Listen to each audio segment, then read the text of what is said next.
Care crezi că sunt cele mai căutate produse de Black Friday?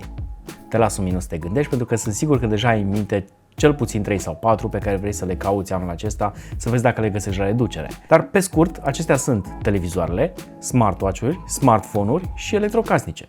Iar astăzi vorbim despre televizoare. Hai să spun care sunt tehnologiile la care trebuie să te uiți, pentru că sunt sigur că te-ai uitat și la câteva oferte în ultimele câteva zile, pentru că televizorul tău are 3 sau 4 ani de zile și vrei să-ți cumperi unul nou. Sau vrei să îți mai cumperi încă un televizor pentru camera copiilor, că 2020 a fost o perioadă interesantă, mai ales că am stat cu toții acasă. Hai să-ți fac o listă cu tehnologiile explicate, după care ar trebui să te uiți când îți cumperi un televizor în 2024, în funcție de locul în care vrei să-l pui, diagonala pe care vrei să o cumperi, bugetul pe care îl ai și, bineînțeles, ce faci pe televizorul respectiv. Și cam astea ar fi și întrebările pe care trebuie să le pui atunci când vrei să faci o astfel de achiziție. Plus de asta, îți mai dau și niște ponturi de Black Friday ca să-ți upgradezi experiența de vizionare. Și ca să mă documentez mai bine, n-am stat doar pe internet, contrar așteptărilor, ci am fost și în magazinul fizic al celor de la LG Premium Center. Și da, acesta este un material susținut de către cei de la LG și mă bucură chestia asta pentru că au cele mai bune televizoare OLED de cel puțin un deceniu încoace. Hai să începem cu întrebările. Cât de mare vrei să fie ecranul? Că diagonalele pleacă de la 32 de inch, dacă nu mă înșel, e cel mai micuț dintre ele și televizorul pe care probabil îl cumpără lumea pentru bucătărie, și ajung și chiar la 97, respectiv 98 de inch în momentul de față, televizoare pe care le-am văzut fizic în magazine, deci există în stoc. Televizoare care au 2,5 metri în diagonală și arată absolut spectaculos în orice cameră l-ai pune. Probabil și într-o cameră de 10 metri pătrați, unde se ocupe probabil tot peretele. Există o relaționare între diagonala televizorului și distanța de la care ar trebui să te uiți. Și pentru asta, mai jos în descriere, am un link foarte interesant care îți arată un calculator de diagonală. În funcție de diagonala televizorului, să vezi cam care e distanța optimă la care ar trebui să te uiți la televizor. Raportul e simplu. Dacă îți cumperi un televizor de 55 de inch, de exemplu, distanța de vizionare e undeva la 2 metri, 2 metri și 10. Și asta pentru că unghiul de vizibilitate pe care l-ai tu, care e undeva pe la vreo 70-80 de grade, cel direct, nu cel periferic, ar trebui să acopere toată suprafața televizorului ca să nu fie nevoie să faci cu ochii așa, să miști ochii. Asta se întâmplă când îți cumperi un televizor prea mare pentru distanța de la care te uiți la el. Dacă ți-e un televizor mai mic, desigur o să fie și mai ok, teoretic, dar nu să ai experiența aia de vizionare optimă. Acum, există o distanță optimă de vizionare pentru televizorul de acasă și o distanță de cinema, îi spune, mai degrabă, unde diagonala ecranului este atât de mare încât îți cuprinde un pic și din zona periferică. Asta se întâmplă dacă dai televizorul mai aproape sau canapeaua mai aproape de televizor și ai o diagonală, de exemplu, de 2 metri și te uiți de pe la 2 metri și jumătate, 3 metri la el.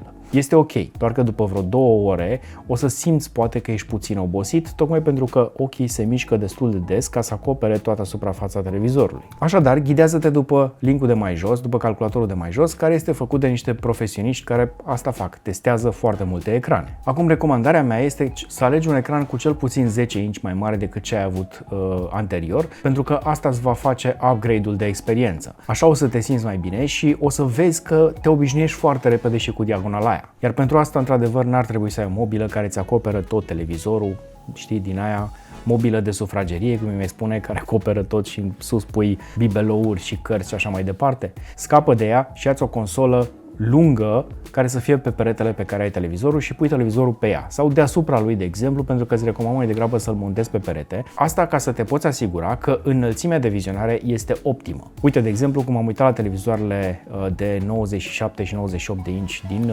magazin, cel de 97 era pus undeva destul de sus ca înălțime și e un pic prea sus pentru ce ai nevoie, pentru că atunci o să stai cu gâtul așa. O să stai cu capul așa tot timpul și o să ai dureri în zona asta. Apropo de asta, în funcție de televizorul pe care îl alegi, LG are o chestie mișto în care îl trimit profesioniștii să-ți instaleze televizorul acasă și să-l și configureze. Practic îl montează ei în perete dacă e nevoie, îți reglează și partea de sunet și partea de imagine în funcție de condițiile tale din cameră, de luminositatea din cameră, în așa fel încât să se audă și să se vadă cât mai bine, să ai cea mai bună experiență. Și asta mi se pare cea mai tare chestie pe care ar trebui să o aibă toți vânzătorii de televizoare, pentru că nu se compară configurarea unui profesionist cu ceea ce faci tu acasă. Îți poate regla temperaturile de culoare, îți poate regla luminositatea, modul în care trimite sunetul televizorul către partea din față, de exemplu, pentru că contează și chestiile astea, sunt diferențe între așezarea pe perete, de exemplu, și așezarea pe consolă. E o setare și pentru chestia asta acolo în meniul televizorului. Apropo de chestia asta, majoritatea televizoarelor OLED sunt gândite să fie montate pe perete pentru că sunt foarte subțiri și sunt și foarte ușoare și nu au nevoie de un suport specializat. Eu, de exemplu, am pus de foarte multă vreme ochii pe seria G de la LG, care e, cred că, cel mai mișto gândit în perspectiva asta. Suportul de montare pe perete intră complet în spatele televizorului și în felul ăsta e pur și simplu lipit de perete, nu se mai vede suportul deloc. Acum, diagonala ține și de camera în care îl instalezi. Așadar, dacă vrei să-l pui în bucătărie, da, o să mergi pe o diagonală mai mică pentru că nu ai neapărat spațiu. Deși poți să spui pe unul din pereți, dacă ai opțiunea, un televizor și de 55 de inci, dar gândește-te că n-ar trebui să stai prea mult în bucătărie. Știu, noi românii acolo stăm, acolo ne adunăm, acolo avem toate discuțiile posibile cu familia în bucătărie. Dar nu mai degrabă te relaxezi în sufragerie, unde poți să ai un ecran mult mai mare și mai mult spațiu și mai multă libertate. Acum, ce fel de utilizator ești? La ce te uiți la televizor mai exact? Te uiți la știri? Că dacă te uiți la știri, nu contează neapărat atât de mult tehnologia pe care are televizorul. Poți să alegi orice variantă vrei tu și să ții cont că acel televizor va merge destul de mult timp, chiar și atunci când este zi. Și majoritatea televizoarelor, mai ales cele de la LG, au luminozitate foarte bună, care poate fi folosită lejer chiar și pe timpul zilei când îți bate soarele prin geamuri. Și nu, nici măcar OLED-ul, care se spune că obosește, nu face chestia asta, pentru că are diverse programe de reîmprospătare a pixelilor. Apropo de chestia asta, sunt mai multe tehnologii. Sunt tehnologie IPS, OLED, QNED în cazul de față la LG și mai avem și mini-LED. OLED-ul este cel top of the line, este cel mai performant și care se vede cel mai bine și are negrul cel mai aprins, pentru că zonele care sunt negre în momentul în care te uiți la televizor sunt stinse. Pur și simplu, televizorul are pixel care generează singur și lumina și culoarea și în felul ăsta se văd atât de spectaculos. Și da, vrei negrul acela foarte pătrunzător, mai ales dacă te uiți foarte mult la filme și dacă te și joci. Pentru că televizoarele OLED din generațiile noi cam toate suportă rezoluții de 4K la un refresh rate de 120 sau 144 de Hz. Vezi aici modelele C4, G4, cred că și B-ul suportă chestia asta și mai avem și variantele de la QNED care și ele suportă un refresh rate ridicat și bineînțeles toate au conectivitate de HDMI 2.1 ca să îi permită unei console de jocuri sau unui computer să livreze acel semnal cu rezoluție 4K și cu refresh rate ridicat, adică cele 120 de cadre pe secundă, respectiv 120 de Hz sau 144 în cazul în care îl setezi pe modul gaming. Dacă vrei să un televizor de bucătărie care să stea conectat la Netflix și pe eventual la știrile de la ora 7, o să-ți iei un televizor mai accesibil, care nu are tehnologiile astea, dar practic nici nu o să ai nevoie de ele, că mai degrabă te bucuri de ele în sufragerie. Acum, QNED-ul de la LG este o combinație între un panou IPS și un strat care accentuează contrastul și, bineînțeles, luminozitatea. Televizoarele astea, în funcție de diagonală și de serie, au și mai multe zone de iluminare. Practic, televizorul este împărțit într-un cadran cu mai multe zone de pixel care se aprind și se sting, care să-ți dea efectul ăla similar cu cel de la OLED. Însă nu sunt atât de luminoase cum este precum mini-LED-ul. Mini-LED-ul, apropo, mi-a fost destul de greu să-l filmez în magazin pentru că era dat cu luminozitatea la maximum și a trebuit să-l cobor pe 30 și ceva la sută ca să arate cât de cât ok într-o încăpere foarte luminată de altfel. Așadar, dacă vrei un televizor care să aibă cea mai bună luminozitate, eventual unul pe care să-l pui, de exemplu, pe terasă, acoperit, pentru că niciun televizor nu este rezistent la apă, îți recomand un mini-LED. Aia fi, cred că, cea mai bună alegere, pentru că se va vedea impecabil chiar și atunci când este soare afară. Iar asta este important pentru mulți care se uită la televizor probabil ziua, cu perdelele trase, cu geamurile în care bate soarele și vor să vadă bine pe el. Apropo de chestia asta, da, toate televizoarele au reflexii, dar în funcție de model, s-ar putea ca televizorul respectiv să aibă un strat, o suprafață antireflex. Asta se întâmplă, am văzut la seriile noi de OLED, C4, G4 și, bineînțeles, și la QNED-uri. Arunc o privire, de exemplu, pe specificațiile lor, că s-ar putea să le găsești acolo, sau, bineînțeles, mergi și tu până la magazin, că dacă stai în București, ai norocul să ai un magazin aproape aici în Băneasa și să le vezi acolo pe bune. Să vezi care ar fi diagonala la care să te uiți, deși e puțin ciudat, pentru că una e să-l vezi la tine în casă și una este să-l vezi într-un magazin. Pe de altă parte, ia ruleta cu tine și vezi dacă ți încape în mobila pe care o ai deja. Apropo de QNED, ea combină tehnologiile Quantum Dot și NanoCell, tocmai ca să aducă cea mai bună luminozitate posibilă, cel mai bun contrast, dar și un preț un pic mai mic decât generațiile de televizor OLED. Dacă te uiți la filme de acțiune, de exemplu, sau te joci, sau te uiți la emisiuni sportive, cum ar fi, de exemplu, Formula 1 sau fotbal, televizoarele astea sunt alegerea cea mai bună, pentru că poți să te uiți la ele cu lumina aprinsă. Mă refer aici la QNED și la OLED. Apropo că ți-am arătat deja multe imagini imagini cu televizorul ăsta uriaș, ăsta este OLED M-ul. Ăsta e televizorul wireless. Practic, un singur cablu merge la acest televizor, cel de alimentare, care alimentează ecranul, iar toată partea de conectică stă în cutiuța asta mică pe care poți să o pui chiar lângă canapea. Și la ea poți să-ți legi stick USB, laptopul, e foarte utilă chestia asta ca să-ți legi laptopul, apropo, pentru că l-ai lângă tine, nu mai trebuie să te duci cu un cablu care se traversează toată camera, sau eventual consola, pe care poți să o pui și ea pe ea undeva separat, iar toată zona de sub televizor să fie simplă, să n-ai nimic acolo, să nu vezi că ți atârnă cablul și așa mai departe. Ăsta e chiar disponibil în varianta de 97 de inci și este absolut uriaș. Dar este o experiență. Dacă ai o cameră suficient de mare și un buget suficient de mare, s-ar putea să te tenteze. Și da, tehnologia este suficient de matură încât să poată trimite la 144 de Hz imagini 4K prin wireless. Are modulul lui wireless dedicat, așa că nu trebuie să-ți faci griji că există întreruperi sau că cumva intră în conflict cu routerul tău Wi-Fi de acasă. Este altă frecvență rețeaua respectivă și nu o să se bată cap în cap sub nicio formă. Și ar mai fi niște chestii. Partea de Smart TV.